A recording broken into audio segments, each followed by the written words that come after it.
2, 3.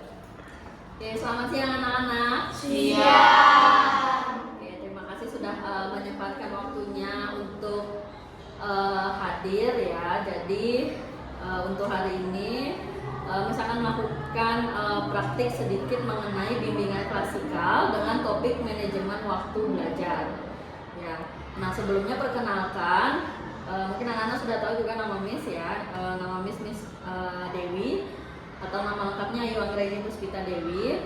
Nah, jadi sebelum kita mulai ya, Miss ingin menyampaikan tujuan dari layanan bimbingan ini, yaitu nanti diharapkan dapat membantu anak-anak untuk memahami pentingnya mengatur waktu belajar dan mampu menyusun jadwal harian sederhana. Ya, nah sebelum itu Miss mau bertanya, pernah nggak sih kalian itu merasa tugas sekolah itu menumpuk? Nah pasti ya gitu, apalagi kalau gurunya sering memberikan tugas ya, atau misalnya di kelas itu anak-anak sudah mengerjakan tugas tapi tidak selesai, nah akhirnya dijadikan tugas di rumah. Nah itu baru satu pelajaran, kemudian kalau ada 6 pelajaran, nah itu bisa saja bertumpuk kan tugasnya. Oke. Kemudian apa yang biasanya apa yang akan anak-anak lakukan kalau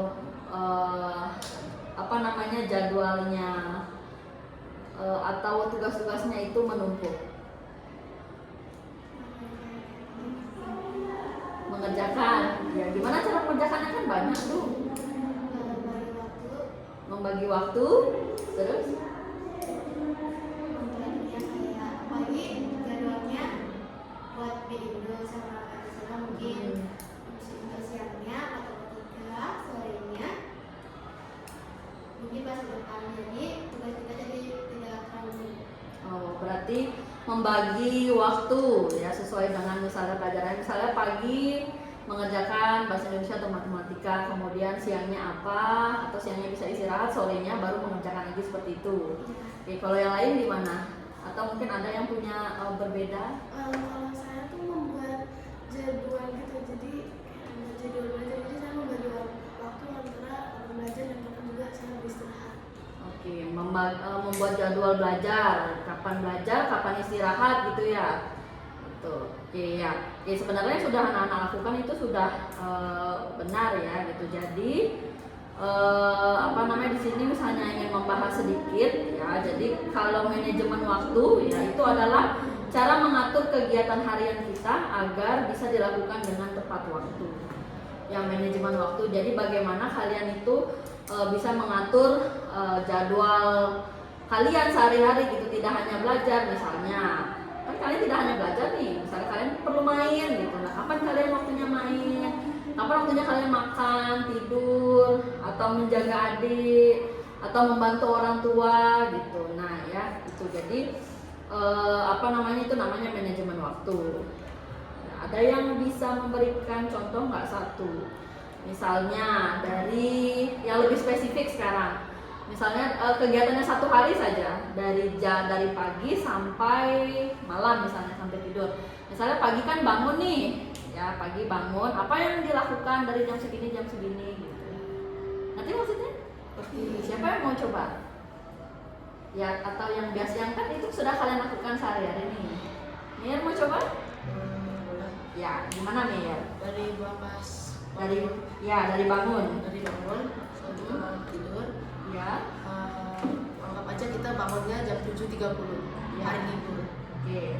Setelah bangun kita bersihkan tempat tidur dulu sekitar 15 menit, 45 menit. Jadi waktu setelah kita membereskan tempat tidur, lalu kita mandi. Mungkin mandi membutuhkan waktu 10 menit Ya.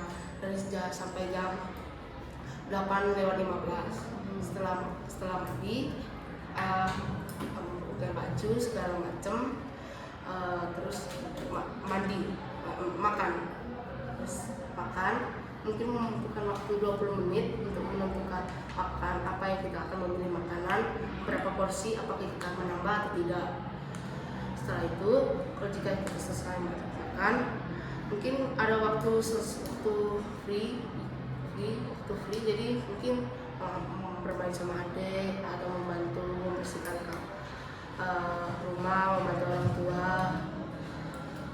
Terus kalau misalnya kita ajak adik bermain, mungkin kalau ada mengajak adik bermain, mungkin boleh 2 jam sampai jam 12.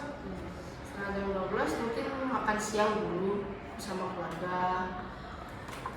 Habis makan siang, ya mungkin kita boleh nonton TV atau mengerjakan PR, belajar. Setelah itu pas sorenya mungkin kita mandi, terus setelah mandi kita makan.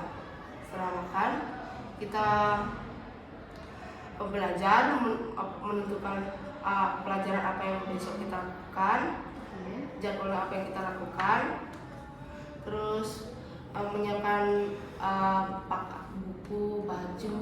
Setelah itu tidur. Jadi itu kira-kira kegiatannya Meyer saat hari libur. Ya, jadi dari bangun, makan, mandi, ya kemudian bermain dengan adik, belajar, nonton atau tidur, menyiapkan baju pelajaran, mengerjakan tugas sampai kembali tidur. Oke, sudah bagus ya, tepuk tangan untuk Meyer. Ya. Nah, jadi Miss harapkan nanti anak-anak bisa terbiasa untuk membuat jadwal seperti itu ya, membuat jadwal harian. Ya, atau bisa juga anak-anak membuat namanya to-do list ya. Jadi apa yang harus kalian selesaikan. Ya, misalnya kalau tugasnya numpuk nih di kelas, itu kalian bagi waktunya kapan harus mengerjakan bahasa Indonesia, matematika, agama dan sebagainya. Ya, sampai sini ada yang mau ingin ditanyakan? Ya, oke. Ya, nanti untuk tugas selanjutnya ya nanti anak-anak bisa membuat jadwal harian menggunakan Canva. Ya, jadi ini karena waktunya terbatas, ya nanti bisa dikirimkan saja nanti ke WA-nya Miss ya, nanti untuk desain dari jadwal hariannya itu, ya seperti itu. Oke, jadi Miss rasa anak-anak sudah paham ya bagaimana cara mengatur waktu atau memanajemen waktu. Ya, gitu. Jadi semua itu kembali ke diri kita ya, kita yang mengatur apa yang kita lakukan. Ya, jadi kalau kita sudah terbiasa mengatur, sudah terbiasa ada jadwal, harus ngapain aja gitu. Nah, pasti semua kegiatan itu akan selesai dengan baik. Seperti itu. Ya. Oke, itu saja yang bisa disampaikan hari ini. Terima kasih untuk partisipasinya.